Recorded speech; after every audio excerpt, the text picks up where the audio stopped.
लंका पर विजय के बाद श्री राम अयोध्या में लौटकर राजपाट संभाल लेते हैं। कुछ दिन यहाँ रहकर श्री राम की सेवा के बाद हनुमान जी हिमालय जाकर वहाँ शिव तपस्या में लीन हो जाते हैं। इस दौरान वे रोजाना अपने पास मौजूद एक शिला पर नाखून से रामायण कथा लिखते रहे।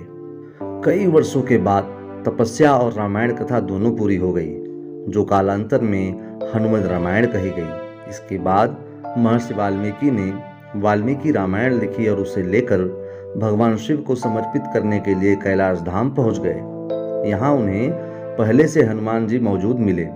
यहाँ शिला पर नाखूनों से उकेरी हनुमद रामायण देखकर वे निराश हो गए। बजरंगबली ने उनसे मायूसी की वजह पूछी तो महर्षि ने कहा, मैंने कठिन परिश्रम से रामायण लिखी, लेकिन आपकी रामायण देखकर लगता है कि अब मेरी लिखी रामायण को महत्व नहीं मिलेगा।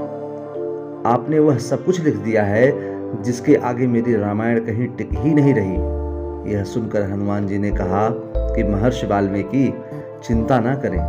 इतना कहकर बजरंगबली ने हनुमद रामायण लिखी शिला को एक कंधे पर तो दूसरे पर महर्षि वाल्मीकि को बिठा लिया।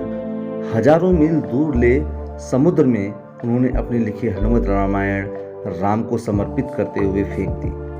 महर्षि वाल्मीकि ने कहा कि राम भक्त आप धन्य हैं। आपकी महिमा के गुणगान के लिए मुझे एक और जन्म लेना होगा। मैं वचन देता हूँ कि कलयुग में एक और रामायण लिखने के लिए मैं जन्म लूंगा।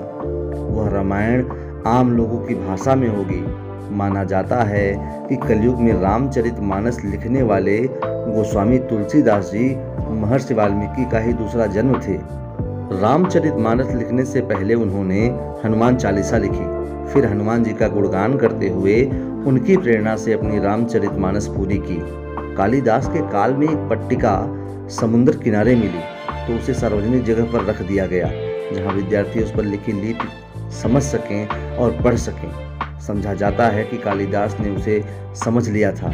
वह जान गए थे कि यह पट्टिका हनुमान जी की लिखी हनुमत रामायण का ही अंश है, जो समुद्र के पानी के साथ बहते हुए उन तक पहुंच गई थी।